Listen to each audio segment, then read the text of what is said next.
En Romanos 12:1 nos dice, así que, hermanos, y cuando dice hermanos es porque le está hablando a un grupo de cristianos. No significa que debamos llamarnos hermanos. Yo tengo dos hermanos y a ellos los llamo por su nombre. No hace falta que le digamos hermanos a todo que es cristiano, a menos que no sepamos el nombre, por supuesto. Pero no tiene que ser como una muletilla, hermano para acá, hermano para allá, simplemente porque somos hermanos en Cristo. Entonces, cuando dice hermanos, se está refiriendo a cristianos, miembros de la familia real. Os ruego por las misericordias de Dios, o sea, por la gracia divina, que presentéis vuestros cuerpos en sacrificio vivo, santo, agradable a Dios, que es vuestro culto racional. ¿Y qué quiere decir esto? Que debemos portarnos bien, cruzar nuestras manitos, caminar despacito, bajar la cabeza. No, presentar nuestros cuerpos como culto agradable a Dios, es de ese versículo, o se está refiriendo a eso, es procura con diligencia presentarte a Dios aprobado, como obrero que no tiene de qué avergonzarse. Y un obrero que no tiene de qué avergonzarse es ese que no tiene nada oculto ante su amo, es citar los pecados.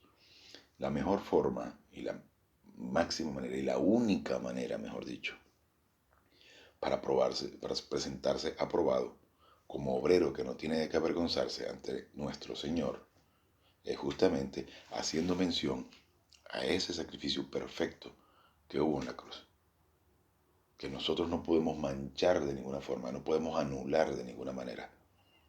Y el cristiano que niegue el poder de la cruz, porque dice que no hace falta citar los pecados, o porque simplemente no puede ser que yo no pueda hacer algo, que yo no deba hacer algo.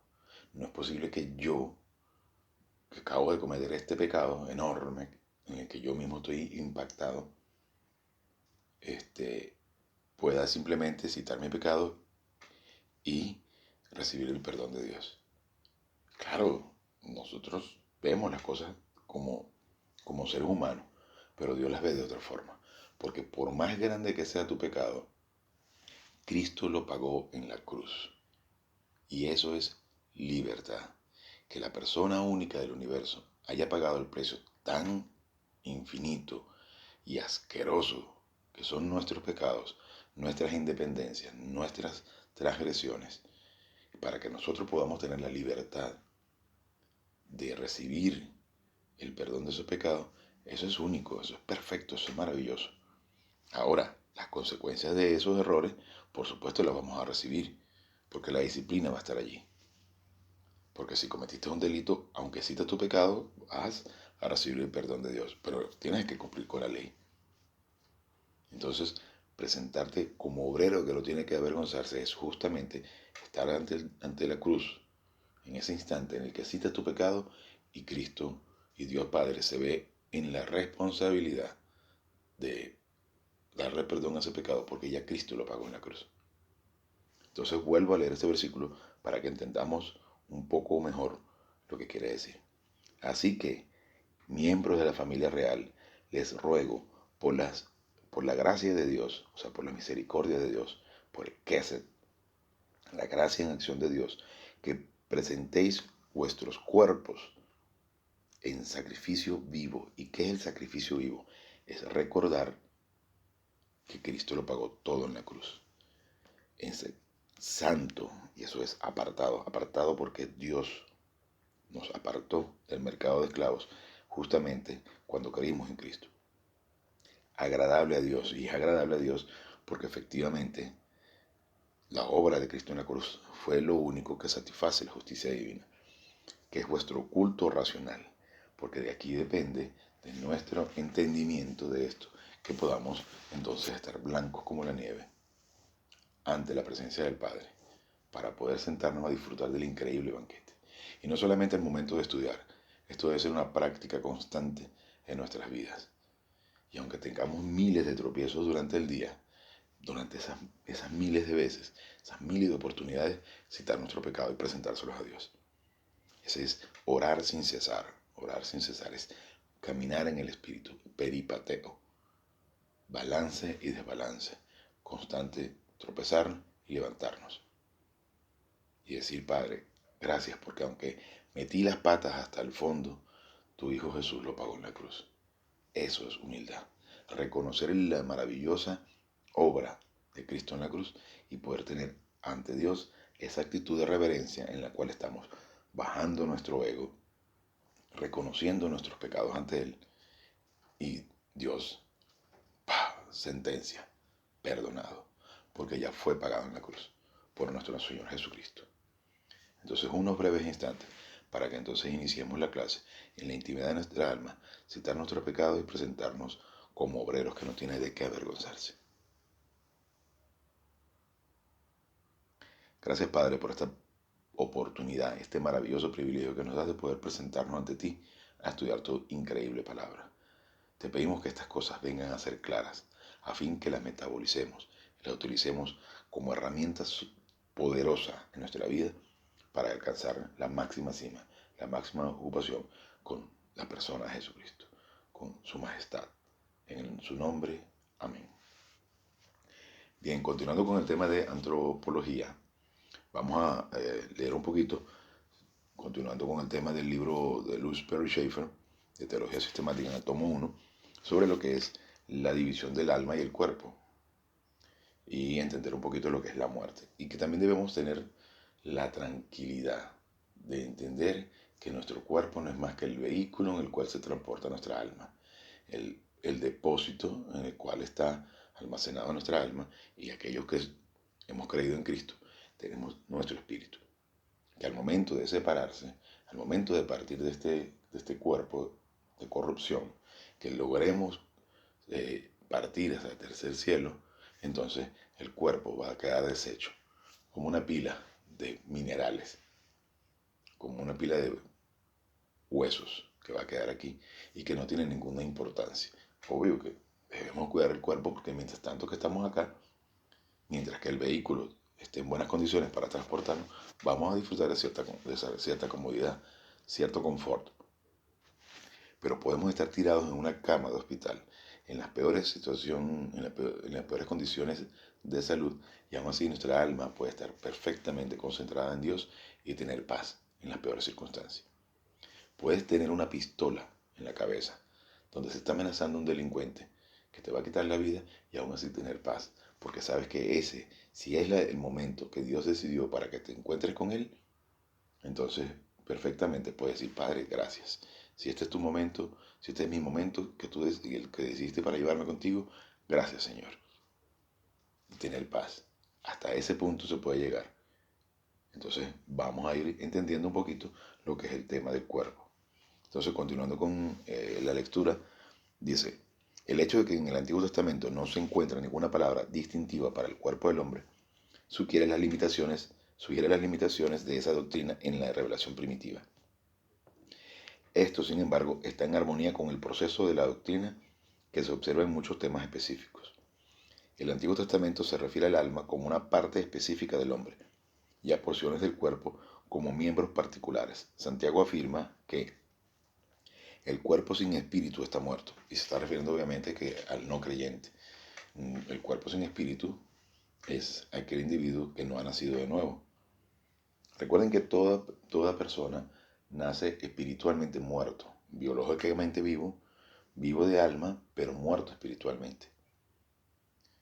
Tendríamos que regresar al Génesis cuando Adán y Eva pecan, Isha, Caín, se rebelan ante Dios, contra Dios, y son expulsados del jardín del Edén. Entonces ellos pecan y mueren espiritualmente. Ellos fueron creados tricótomos, o sea, alma, cuerpo y espíritu. Al momento de caer, ellos mueren espiritualmente. Cristo realiza un sacrificio para representar lo que sucedería en la cruz, para enseñarles lo que sucedería en la cruz, y ahí vuelven a nacer de nuevo, nacen de nuevo, y son otra vez tricótomos, por lo cual todos los hombres, todos los seres humanos, nacemos muertos espiritualmente. Al momento de la conciencia de Dios, entonces tenemos oportunidad, cuando se nos presenta el Evangelio, de creer en Cristo y nacer de nuevo. Es decir, el Evangelio es Evangelion, o sea, las buenas noticias, las buenas nuevas, las nuevas noticias.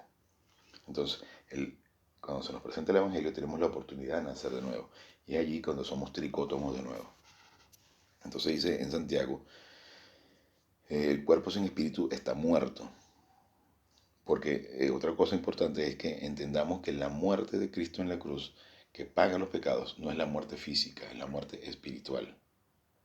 La muerte física viene a ser la consecuencia de todos los sufrimientos y que para que se notase, digámoslo así, terminase de convencerse todo el mundo de que él era el Mesías, que es el Mesías, porque viene a existir, a suceder ese milagro de la resurrección, precisamente para demostrar que efectivamente él era el enviado de Dios. Pero es la muerte espiritual de Cristo en la cruz la que paga los pecados, porque la muerte que Adán transfirió al género humano fue justamente la muerte espiritual. Entonces, Cristo es el segundo Adán. Él vino como sustituto a morir en la cruz precisamente para que nosotros tengamos la oportunidad de nacer de nuevo. Porque la paga del pecado es muerte, pero no se trata de muerte física, se trata de muerte espiritual.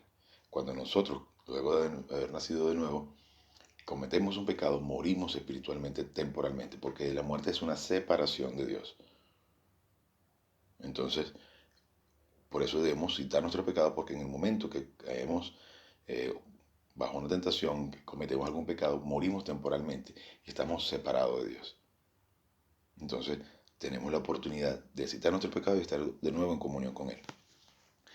Lo cual implica que estos dos aspectos, cuerpo y espíritu, son separables. El apóstol Pablo declara, entre tanto que estamos en el cuerpo, estamos ausentes del Señor, pero confiamos y más quisiéramos estar ausentes del cuerpo y presentes al Señor. Se lo dice en 2 Corintios 5, 6 al 8. Y el apóstol compara también el cuerpo con el hombre exterior y el alma al espíritu con el interior. Así escribe él, por tanto, no desmayamos, aunque en este cuerpo, antes, aunque este nuestro hombre exterior se va desgastando, el interior, no obstante, se renueva día a día. Lo dice en 2 Corintios 4:16. Entonces, claro, nuestro cuerpo está condenado al desgaste, a la destrucción. Y somos también sumamente autodestructivos. Somos capaces de dañar nuestro cuerpo, intencional o no intencionalmente. ¿Okay? Somos capaces de dañar nuestro cuerpo con vicios, con mala alimentación, con falta de ejercicio, con una serie de cosas que nosotros lo hacemos constantemente. Además de los daños que ya vienen inherentes al desgaste normal del cuerpo, a la imprudencia a la hora de conducir, a la hora de hacer cualquier tipo de cosa que nos puede afectar el cuerpo. Y somos torpes, por lo general, y padecemos de enfermedades y todo ese tipo de cosas. Pero nosotros debemos saber diferenciar el alma del cuerpo para que entendamos que esto no es más que la carrocería que está, el vehículo que se va deteriorando con los años y que no debemos vivir en función de nuestro cuerpo. Así que está bien hacer ejercicio, está bien alimentarse correctamente, pero no obsesionarnos pensando que esa es nuestra única manera de vivir, cuando también debemos ocuparnos de que nuestra alma es lo que realmente somos nosotros. Entonces, ¿con qué alimentamos nuestra alma?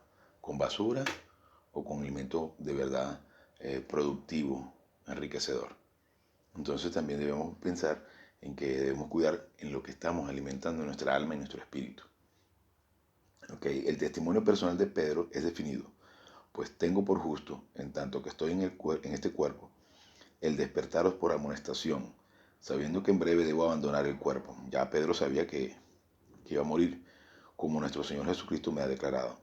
También yo procuraré con diligencia que después de mi partida, vosotros, o sea, ustedes, podáis en todo momento tener memoria de estas cosas. En 2 de Pedro 1, 13 al 15. Y bueno, y de hecho, Tenemos memoria de estas cosas porque hasta el día de hoy estamos leyendo información que nos dejó Pedro. Cristo dio una impresionante advertencia que incorpora la misma verdad. Dice, y no temáis a los que matan el cuerpo, mas el alma no pueden matar. Temed más bien a aquel que puede destruir el alma y el cuerpo en el infierno. Se está refiriendo a Satanás, por supuesto. Mateo 10:28. Esta y otras escrituras constituyen la prueba de que el hombre es un ego unificado entre tanto esté en el cuerpo. Sin embargo, no está tan unificado que no pueden identificarse sus elementos esenciales y hasta en determinadas circunstancias separarse. Debemos ser conscientes que somos el alma. Somos aquel cúmulo de experiencias, aprendizaje y conocimiento que vamos adquiriendo a lo largo de nuestra vida. Entonces, somos eso. No somos el cuerpo. El cuerpo no es más que algo temporal. El cuerpo humano sufrió por causa de la caída. Nadie puede estimar cabalmente hasta qué punto se echó a perder. Llegó a ser un cuerpo moribundo y condenado a muerte. El hecho de que tal como fue creado originalmente, poseía órganos vitales y se sostenía por sí mismo, como se sostiene actualmente, indica que, aparte de la protección y del sustento de Dios, que Dios le puede proveer, el cuerpo original aún no caído era susceptible de muerte. La muerte entonces no era inevitable, aunque era posible evitarla. Dios, y luego veremos los 7 tipos de muertes más adelante. En un estudio haremos sobre las 7 tipos de muerte. Dios impuso la sentencia de muerte, muerte en todas sus formas, sobre el primer hombre y a través de él sobre toda la raza. Romanos 5:12. Como castigo por el pecado. El primer hombre que fue creado no estaba sujeto a la muerte. Sin embargo, por causa del pecado, el hombre llegó a ser una criatura mortal. Aunque la vida está siempre construyendo el cuerpo, la muerte está siempre destruyéndolo. Y tenemos la certeza de que, aparte de los que tomen parte en el traslado de la iglesia, y por tanto no verán la muerte ganará el conflicto. Está establecido para los hombres que mueran una sola vez. Bueno, en Hechos 9:27. Y esto habla, muerte es una sola vez, y eso significa que tal cosa como la resurrección no existe. Nosotros moriremos una sola vez, físicamente hablando, por supuesto. Entonces no viene tal cosa como que el alma regresa al cuerpo o viene a nacer una nueva criatura con nuestra alma, o que venimos a reencarnar. No hay tal cosa. Bien, continuando aquí, dice, el porvenir del cuerpo humano.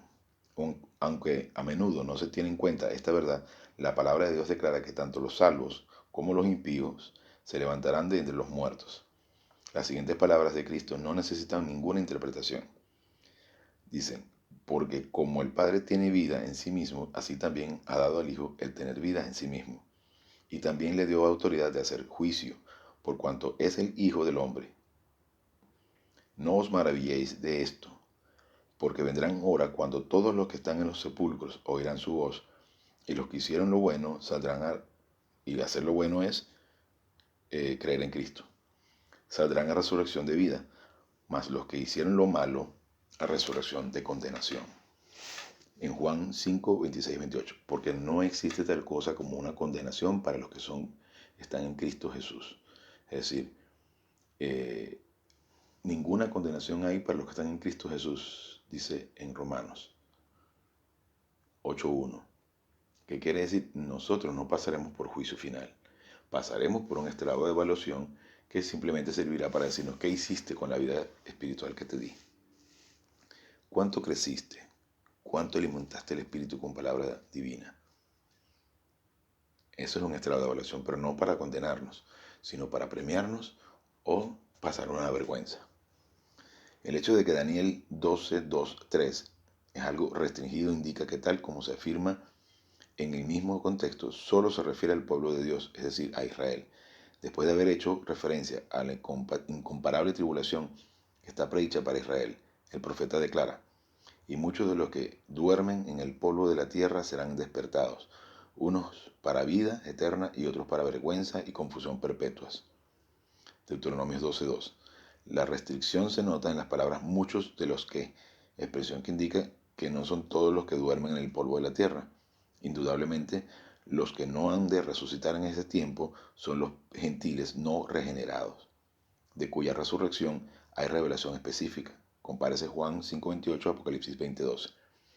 Hay todavía otro pasaje muy lúcido que declara la universalidad de la resurrección de todos los cuerpos humanos. Porque así como en Adán todos mueren, también en Cristo todos serán vivificados. Pero cada uno en su debido orden. Cristo, las primicias, luego los que son de Cristo en su venida, luego en el fin, cuando entregue el reino al Dios y Padre, cuando haya suprimido todo dominio, toda autoridad y potencia. Porque preciso es que Él reine hasta que haya puesto a todos sus enemigos debajo de sus pies. Y el postrer enemigo que será destruido es la muerte. 1 Corintios 15, 22 al 26.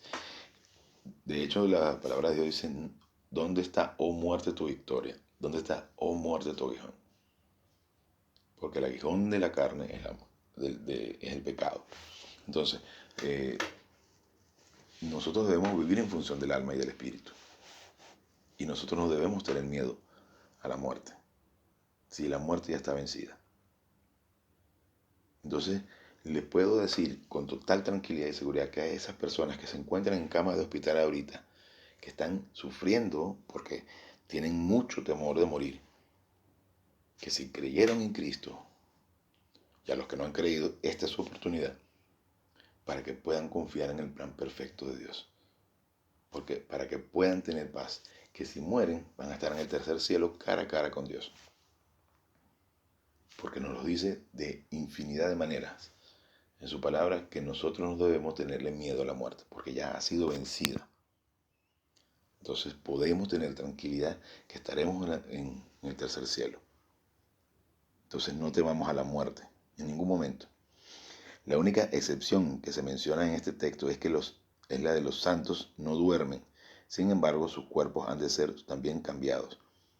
De hecho, vamos a recibir un cuerpo de resurrección interino. Está escrito, y aquí os digo un misterio. No todos dormiremos, pero todos seremos transformados. En un momento, en un abrir y cerrar de ojos, a la final trompeta, porque se tocará la trompeta y los muertos serán resucitados incorruptibles, y nosotros seremos transformados, porque es necesario que esto corruptible se vista de incorrupción, hablando del cuerpo de resurrección, y esto mortal se vista de inmortalidad. En 1 Corintios 15, 51 y 53. Y también con respecto a la universalidad de la resurrección de los cuerpos, dice el mismo apóstol, teniendo esperanza en Dios, la cual ellos también abrigan, de que ha de haber resurrección de los muertos, así de justos como injustos. En Hechos 24:15. Y los justos, por supuesto, son los que creímos en Cristo.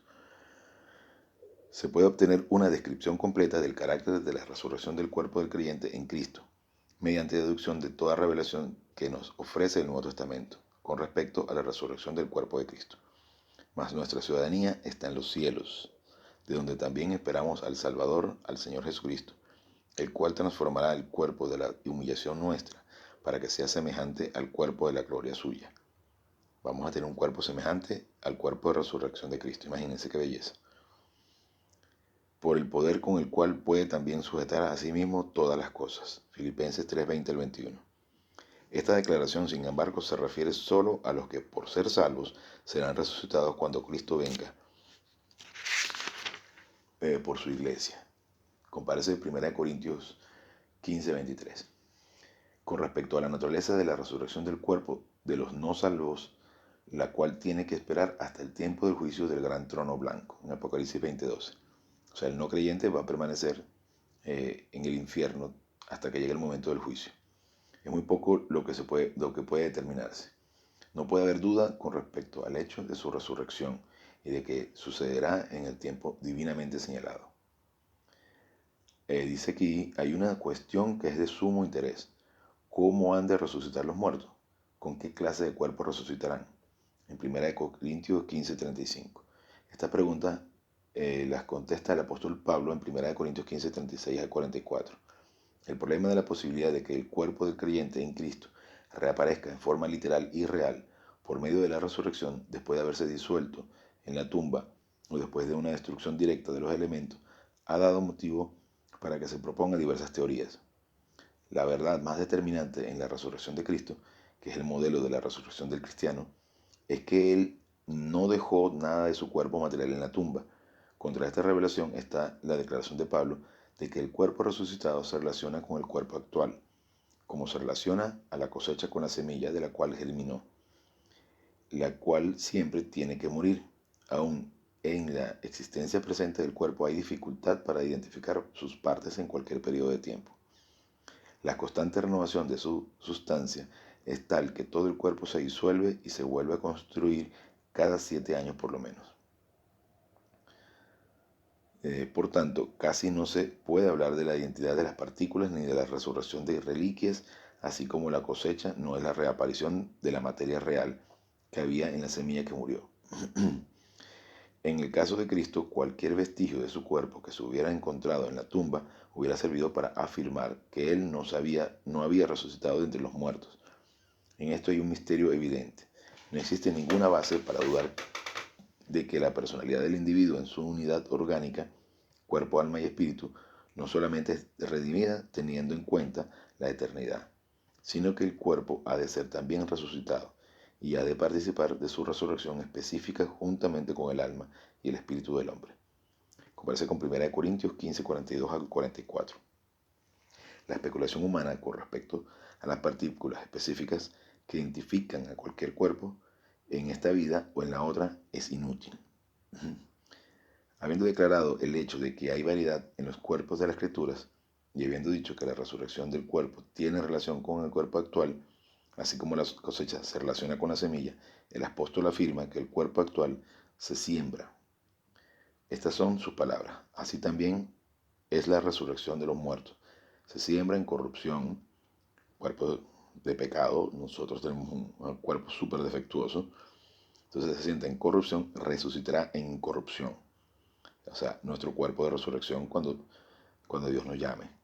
Se siembra en deshonra, resucitará en gloria. Pero esto es para los creyentes, por supuesto. Se siembra en debilidad, resucitará en poder. Se siembra cuerpo animal, resucitará cuerpo espiritual. Hay cuerpo animal y hay cuerpo espiritual. En 1 Corintios 15, 42 al 44.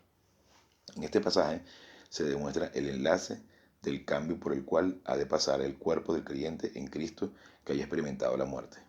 Habrá 4 poderosas transformaciones de la corrupción a la incorrupción, de la deshonra en gloria, de la debilidad en poder, del cuerpo animal, es decir, aquello que se adapta al alma, al cuerpo espiritual, esto es, aquello que se adapta al espíritu.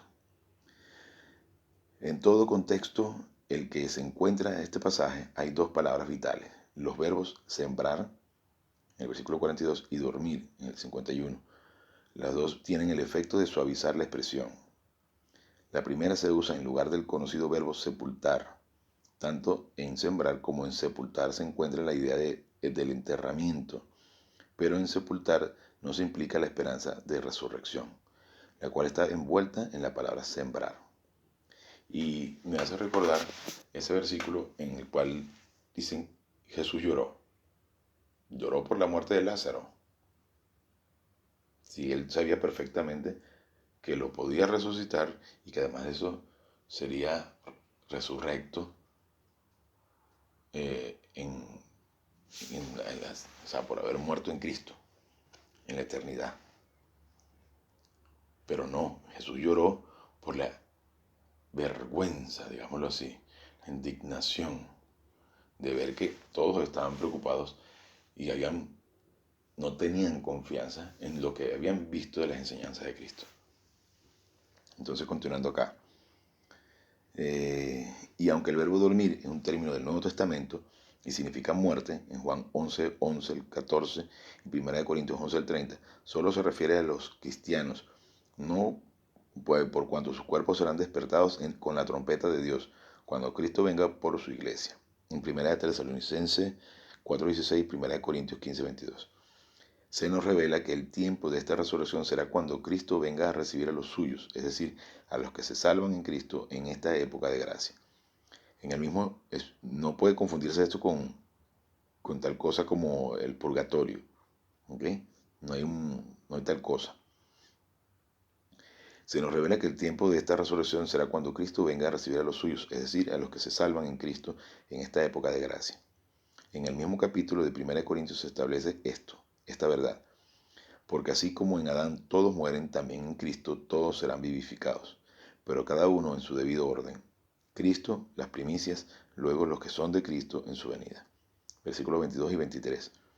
Y con el mismo propósito está escrito: tampoco queremos, hermanos, que ignoréis acerca de los que duermen, para que no os entristezcáis como los otros que no tienen esperanza.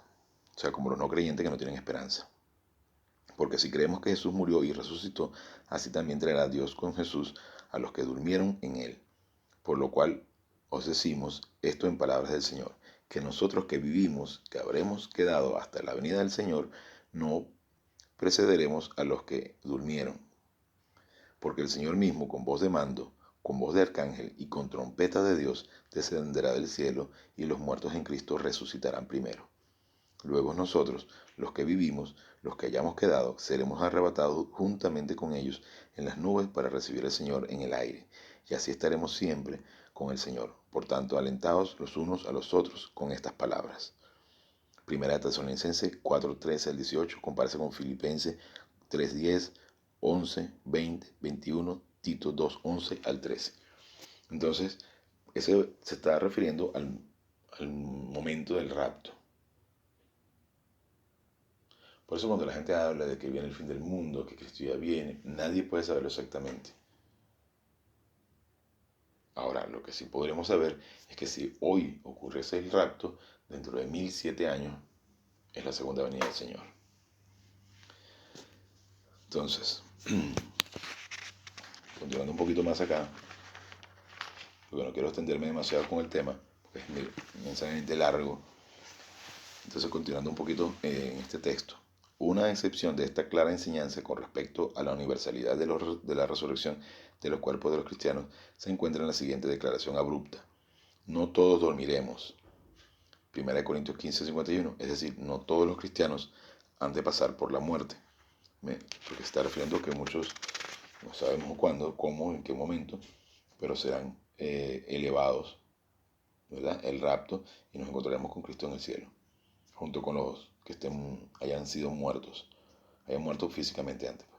Mediante estas sorprendentes palabras se nos revela un plan eterno de Dios que hasta ese momento era desconocido y que por tanto se le denomina misterio. Como en otras partes de la Biblia se declara, algunos permanecerán vivos hasta el momento cuando Cristo venga por su iglesia. Primera de Tesalonicenses 4:15 al 17. Pero no entrarán en el cielo con las limitaciones del cuerpo que tengan aquí en la tierra. El cuerpo de ellos será transformado y eso sucederá en un momento, en un abrir y cerrar de ojos. Primera de Corintios 15:51 al 52. Es decir, en el rapto, en el mismo trayecto, vamos a decirlo así, en un parpadeo, los que estén o estemos aquí en la tierra seremos transformados para encontrarnos con un cuerpo de resurrección con Cristo.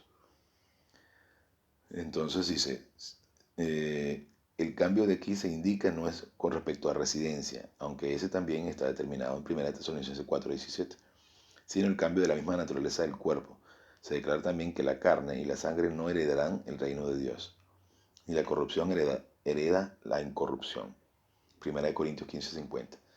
Se tocará la trompeta y todos los muertos serán resucitados incorruptibles y nosotros seremos transformados. En el versículo 52.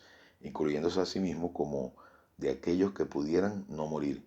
El apóstol establece el contraste entre los que serán levantados incorruptibles y los que serán transformados en cuerpos vivos sin experimentar la muerte.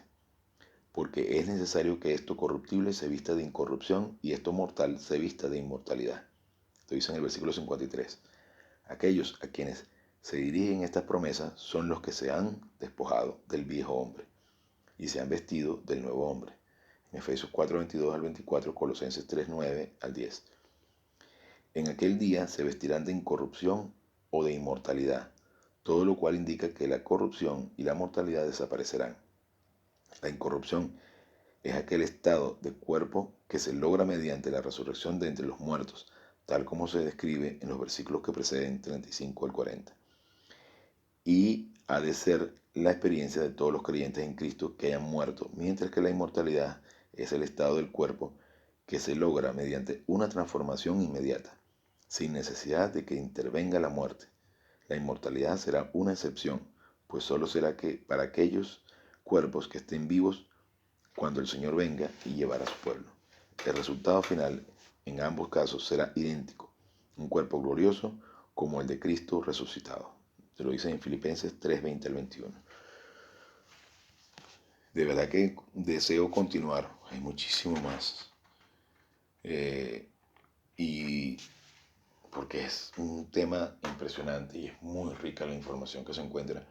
Y justamente nos hace entender que efectivamente nosotros no somos el cuerpo y que esto que padecemos a diario, que si me duele la muela, que si me duele la cabeza, que si me duele la espalda, que si me duele el pie, no son más que efectos de la caída, son daños colaterales de la caída y que efectivamente todo este cuerpo corrupto, imperfecto a lo máximo, no es más que algo temporal y que tendremos la bendición, el regalo maravilloso de Dios de que este cuerpo, en el momento que se acabe, estaremos con un cuerpo de resurrección para estar con nuestro Señor. Lo que entonces le quita peso, le quita poder a la muerte, a eso que tanto tememos o se teme. Pero el cristiano, en la medida que va creciendo, en la medida que tiene información de carácter espiritual, palabra de Dios, resulta que entonces va teniendo confianza, tranquilidad y va perdiendo el miedo. Y si permanecen en mi palabra, serán verdaderamente mis estudiantes y conocerán la verdad y la verdad los hará libres. Dígame si no es maravilloso y grande tener la libertad del miedo, liberarse del miedo a la muerte. Y saber que entonces estaremos cara a cara con nuestro Señor. Tener paz. Eso es maravilloso, eso es grandioso, eso es increíble. Allí tenemos que estar concentrados, en eso tenemos que poner nuestros ojos, en nuestro Señor Jesucristo, y saber que efectivamente, independientemente del daño físico que podamos tener, la enfermedad, por más terrible y más grande y más dolorosa que pueda ser, es una oportunidad maravillosa de glorificar a Dios. Y la mejor manera, y la única manera, la más grande de las maneras de glorificar el nombre de Dios en medio de las peores circunstancias, es justamente confiar en su plan y tener paz en medio de la peor de las tragedias. Las crisis, las enfermedades, el malestar, todo eso son oportunidades maravillosas, increíbles, para tener paz, para confiar en su plan, para tener la tranquilidad de decir, gracias Padre, porque tú has permitido esto para que yo crezca y ponga mis ojos en ti. Y poder darle las gracias. Y es allí donde se puede hacer uso de esa parte, de ese versículo de la Biblia que dice, a los que aman a Dios todas las cosas les vienen a bien. Porque para amarlo hay que conocerlo. No se puede amar a alguien sin conocerlo. Entonces a los que aman a Dios, a los que aman al punto de conocerlo, todas las cosas les sirven para bien. Y sirven para bien porque esas terribles oportunidades, las terribles tragedias que nos pasan a diario, son oportunidades para glorificar su nombre confiando en Él, con sus recursos, que es la llenura del Espíritu Santo, la palabra de Dios. Allí están los recursos divinos para crecer y tener confianza en Él en las peores circunstancias. Esa es la máxima glorificación del nombre del quien es sobre todo nombre, que es nuestro Señor Jesucristo. Y con esto terminamos la clase de hoy. Una pequeña oración y nos retiramos. Gracias Dios Padre por este increíble privilegio que nos das de poder alimentarnos de tu palabra. Te pedimos que vengas a hacer claro este mensaje. Gracias Señor por la increíble oportunidad de poder seguirte, poder amarte y poder conocerte. En el nombre de su majestad Jesucristo. Amén.